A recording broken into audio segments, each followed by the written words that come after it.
मित्र बनण्यामध्ये गारव्यासारखा हे गाणं प्रत्येक मित्राने आपल्या मित्रासाठी नक्की म्हटलं असेल। अशीच एक घटना नाशिकमधील सिन्नर येथे समोर आली। आपला मित्र सोडून गेला हे कळाल्यावर सोबत काम करणारे मित्र हळहळले। आपल्या लाडक्या मित्राला अखेरचा निरोप देण्यासाठी रुग्णवाहिकांचा मोठा ताफा लागला होता। हा व्हिडिओ सोशल मीडियावर मोठ्या प्रमाणात व्हायरल सुद्धा झाला। गणेश काकड या 32 वर्षीय तरुणाने राहत्या घरी 27 मार्चला गळफास घेऊन आत्महत्या केली। तो रुग्णवाहिका चालक असून त्याच्या आत्महत्येचं कारण समोर आलेलं नाही। गणेश आडल्या-नडल्यांना मदत करायचा, कुणाकडे पैसे नसेल तर मोफत सेवा पुरवायचा। 15 किलोमीटरपर्यंत शव वाहतूक करण्यास मोफत सेवा असेल।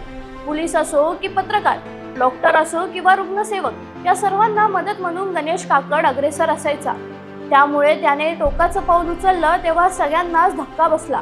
त्याच्या मृत्यू पश्चात सिन्नर तालुका रुग्णवाहिका चालक मालक संघटनेने सर्व रुग्णवाहिकांना दिमतीला घेत अंत्ययात्रेत दिवा लावून मार्च करत आपल्या लाडक्या सहकार्यास अखेरचा सलाम दिला।